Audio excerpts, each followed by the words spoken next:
Alhamdulillah, wassalatu wassalamu ala rasulillah wa ala alihi wa sahbihi wa man tabi'ahu wa nasarahu wa wala. Sidang jamaah yang dirahmati Allah, Assalamualaikum warahmatullahi wabarakatuh. Alhamdulillah, kita bersyukurlah kepada Allah SWT pada petang ini. Sekali lagi dengan izin Allah SWT, kita sama-sama berpeluang untuk mendengar tazkirah, nasihat, peringatan daripada hadis-hadis pilihan, hadis-hadis yang merupakan modal kita sebagai seorang insan untuk hidup di dunia ini. Jadi hadis yang sedang kita bincangkan ialah hadis mengenai amanah, di mana sifat amanah juga merupakan modal kepada kita untuk bermasyarakat dan bercampur dengan masyarakat dan untuk bekerja dan sebagainya. Kerana di mana-mana pun kita berada, sama ada kita sebagai seorang ketua keluarga ataupun seorang suami, seorang pekerja, seorang peniaga, seorang teman, amanah atau kejujuran mestilah ada pada kita. Bila kita amanah, bila kita jujur, kita menyampaikan sesuatu secara jujur daripada Allah SWT atau menjaga amanah yang diamanahkan kepada orang, maka insya-Allah kita akan sentiasa disukai atau dicintai oleh kawan-kawan atau orang-orang yang berada di sekeliling kita. Sebab itu dalam hadis ini Nabi hingga terangkan bahawa amanah itu bukan saja dalam kehidupan harian kita sebagai seorang pekerja, tapi sebagai seorang peniaga pun diingatkan oleh Allah atau diingatkan oleh Nabi kita Muhammad sallallahu alaihi wasallam agar kita sentiasa bersifat jujur dan bersifat amanah. Malah diterangkan oleh Nabi, katanya at-tajirul aminus saduq ma'an nabiyyin was-siddiqin wasyuhada'i was-salihin. Maksudnya peniaga yang amanah lagi benar akan bersama-sama para nabi, siddiqin, syuhada dan orang-orang yang soleh. Itulah pentingnya amanah dalam kehidupan kita. Dan daripada Abu Dzar radhiyallahu an, Rasulullah juga bersabda mengenai amanah ini, katanya innaha amanatun wa innaha yaumal qiyamati khizyun wa nadamatun illa man akhadha bihaqqiha wa adda alladhi alaihi fiha. Maksudnya bahawa amanah itu adalah satu amanah dan ia pada hari kiamat akan menjadi kerugian dan penyesalan.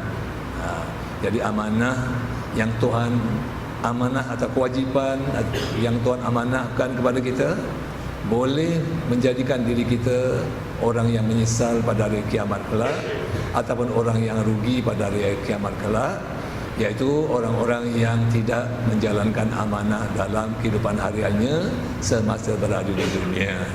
Umpamanya kalau dia sebagai ketua keluarga, dia tak jalankan tanggungjawab dia sebagai seorang ketua keluarga, bila dibangkitkan oleh Allah pada hari kiamat kelak, dia nanti akan menjadi orang yang rugi kerana dia tak akan mendapat balasan apa-apa kebaikan dari Allah, malah dia akan dibalas dengan siksaan oleh Allah Subhanahu wa taala. Naudzubillah min dzalik.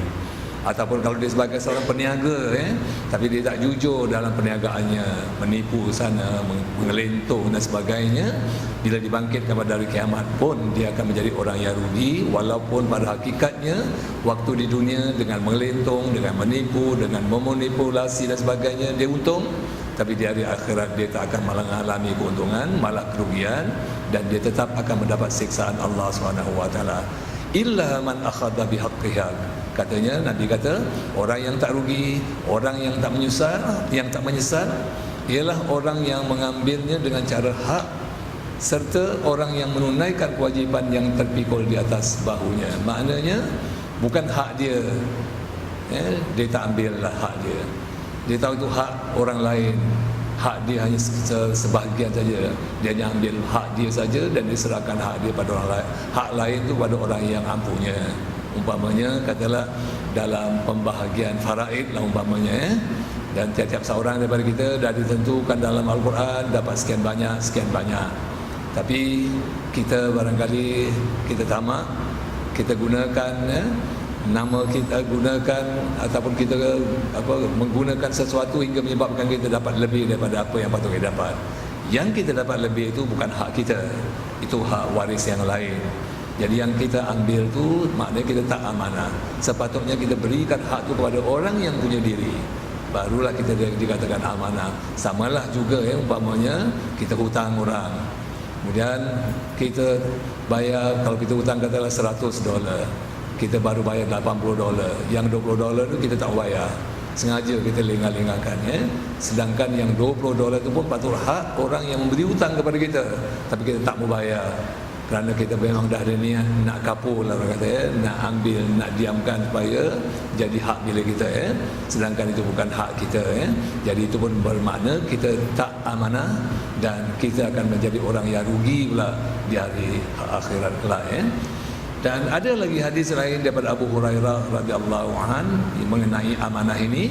Rasulullah sallallahu alaihi wasallam bersabda, "Idza dhayya'atil amanatu intadhiris sa'ah." Qala ya Rasulullah, "Wa ma idha'atuha?" Qala idza wussidal amru ila ghairi ahli fantadhiris sa'ah.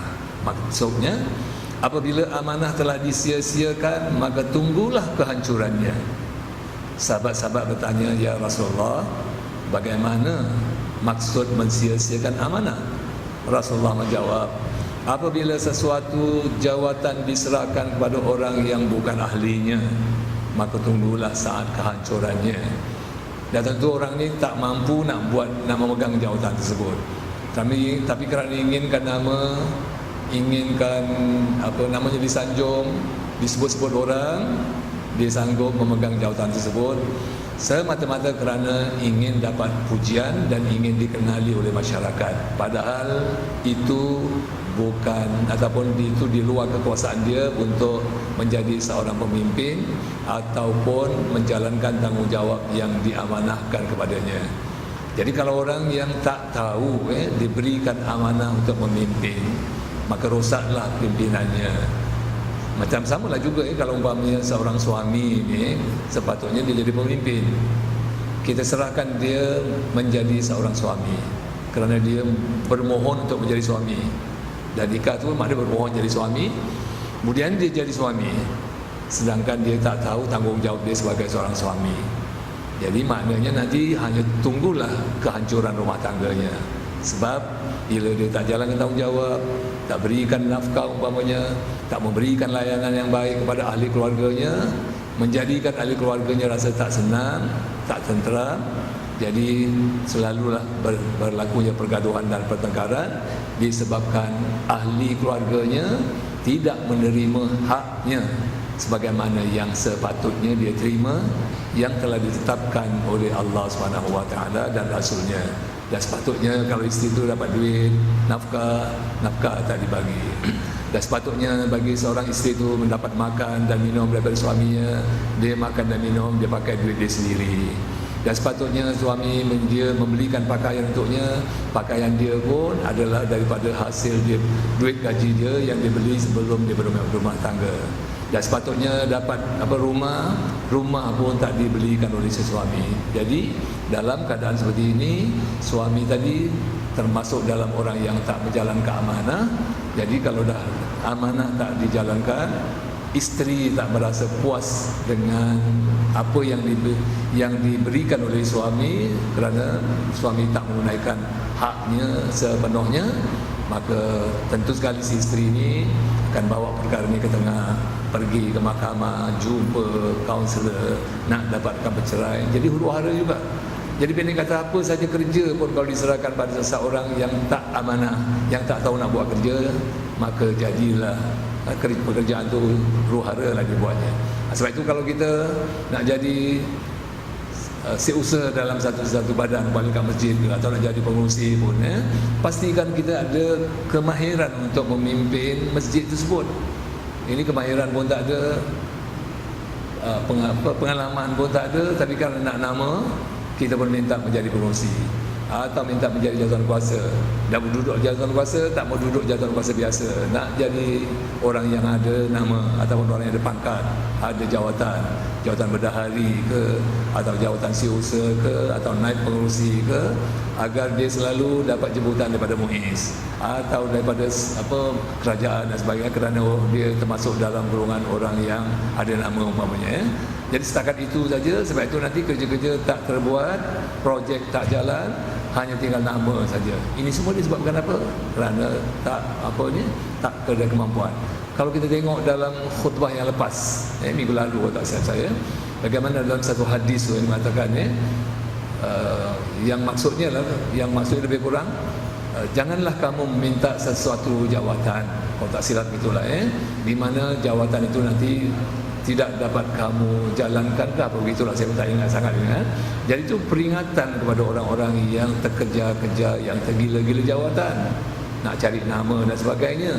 Jadi dah diingatkan bahawa ini bukan menyenangkan kamu, tapi menyusahkan kamu dan menyusahkan orang lain, kerana ini adalah amanah Allah SWT.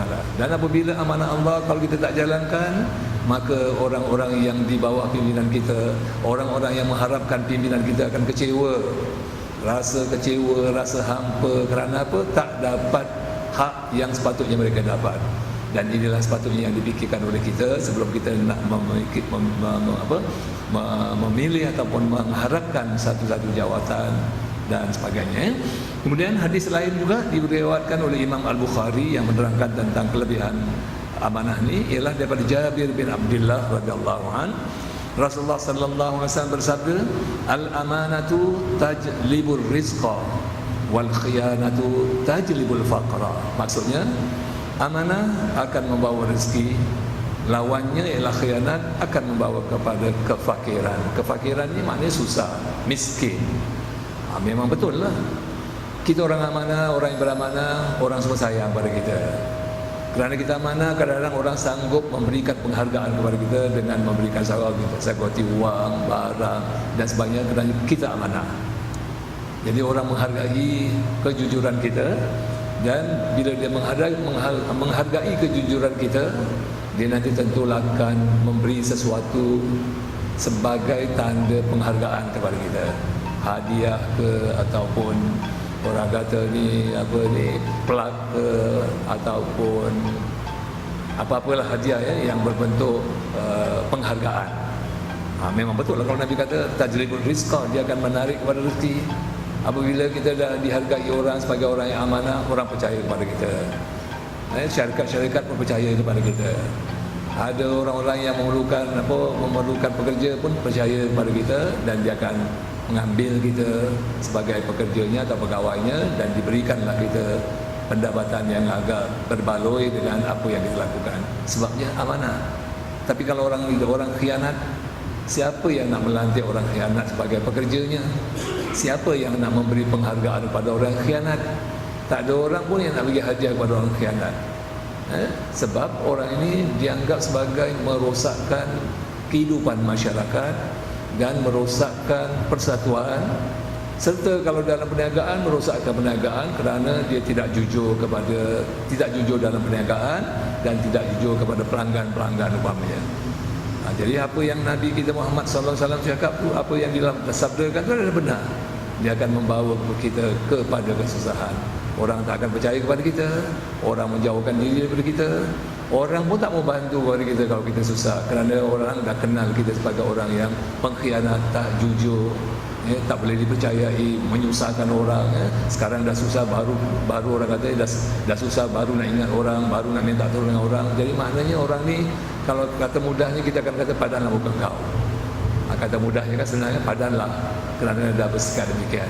Itulah kelebihan orang yang beramanah dan keburukan bagi orang-orang yang khianat ataupun orang yang tak jujur, diterangkan oleh Rasulullah SAW.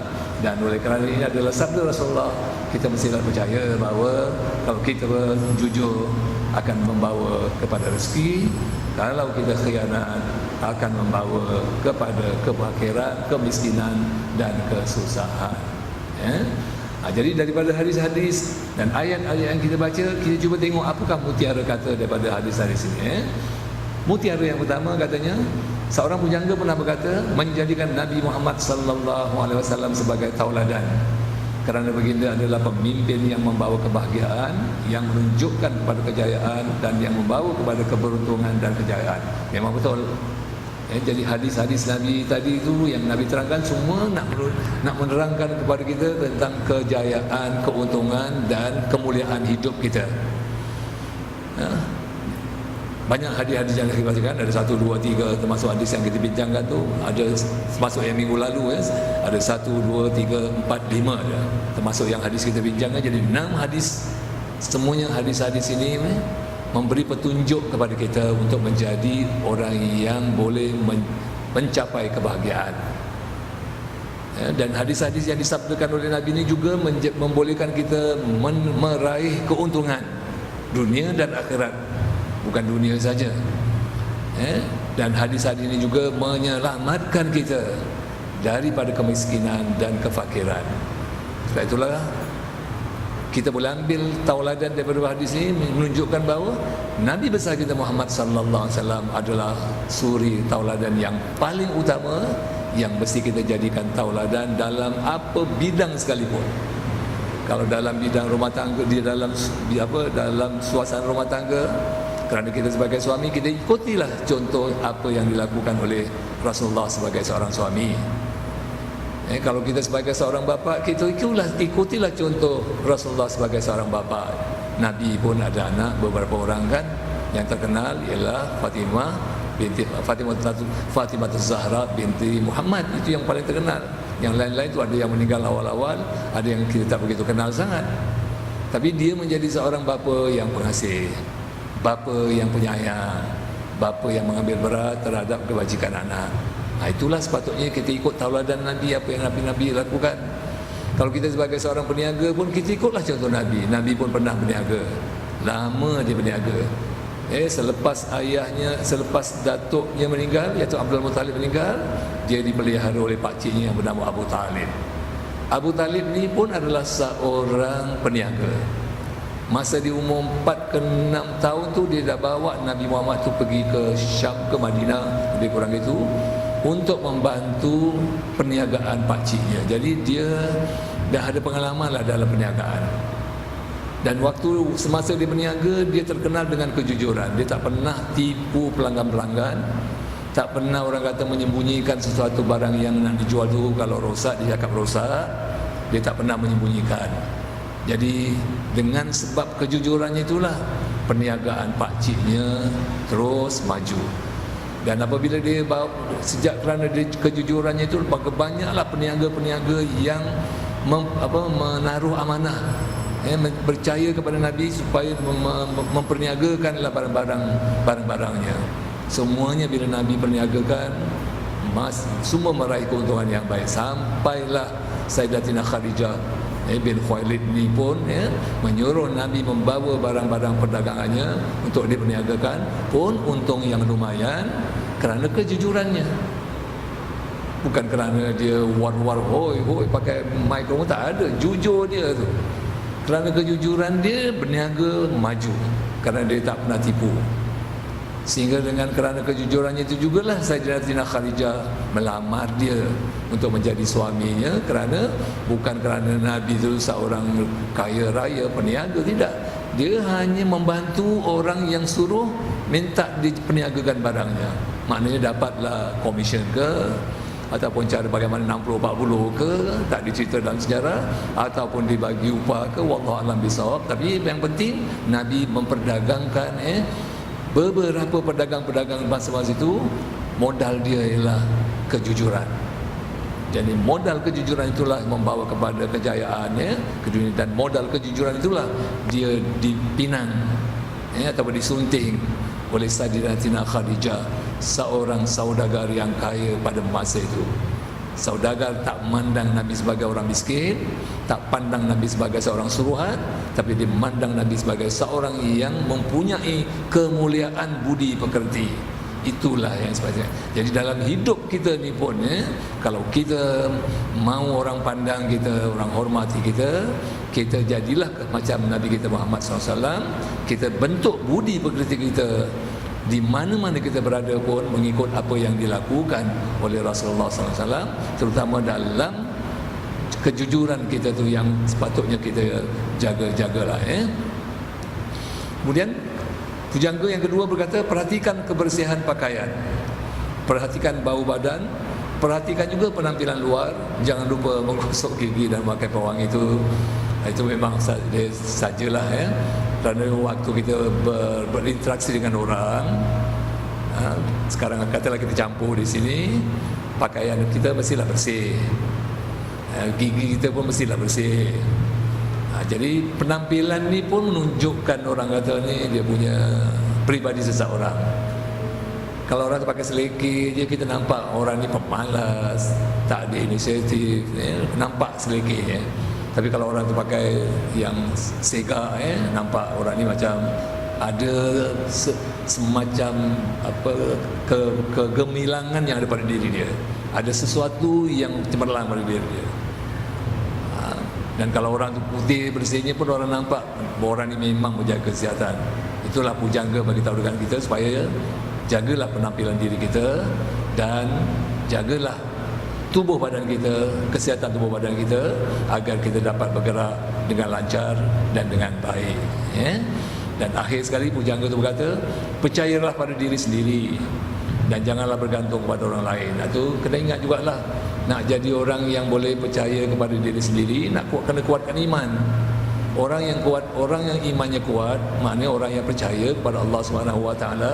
Dia percaya di mana-mana dia berada pun Allah ada dengan dia. Itu yang paling penting. Jadi bila orang ni ada keyakinan bahawa Allah berada di mana-mana pun, dia tak bimbang. Dia berada dalam, bila dia sesat di tempat tengah jalan pun, dia tahu Allah berada dengan dia dan dia boleh minta, Allah akan tunjukkan jalan. Terutama bila kita pergi haji, kan orang ramai.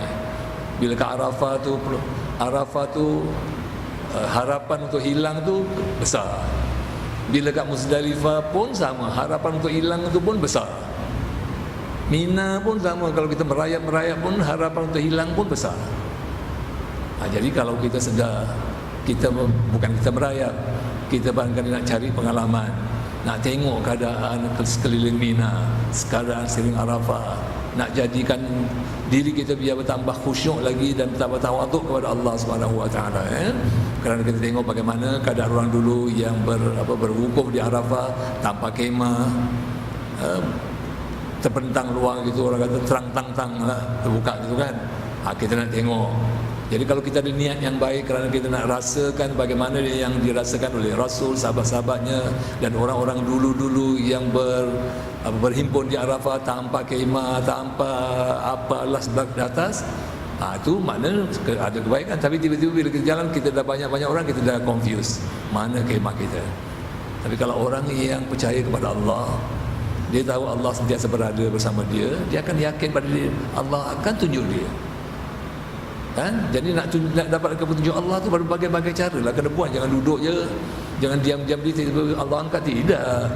Kena berusaha tanya orang kat sebelah, kemah ni kat mana? Saya punya muasasah ini saya punya muasasah begini, kat mana kawasan ini? Kalau kita duduk diam-diam jalan, nanti Tuhan tunjukkan aku. Tak ada, sesat lagi nanti. Kena usaha.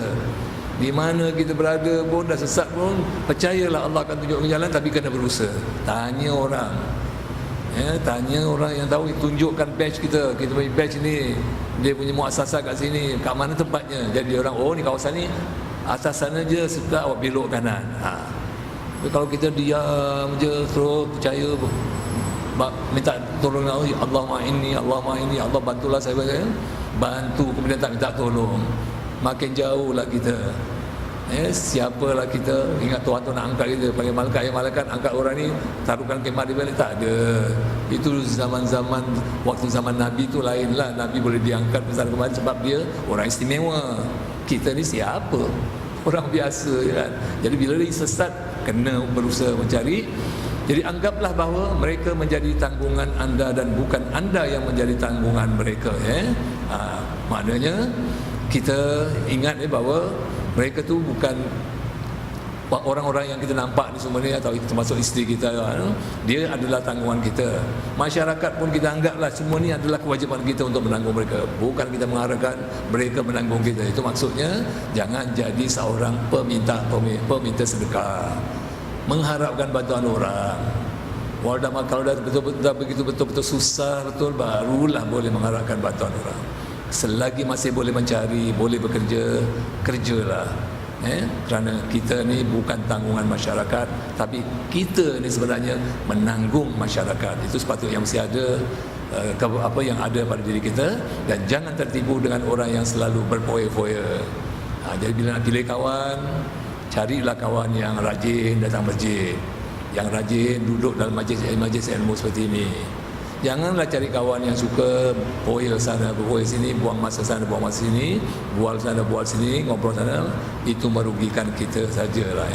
Jadi itulah dia punya mutiara kata daripada apa yang kita pelajari pada ini. Kerana waktu dah 2.10, kita jumpa lagi insya-Allah minggu depan. Wabillahi taufiq wal hidayah. Wassalamualaikum warahmatullahi wabarakatuh.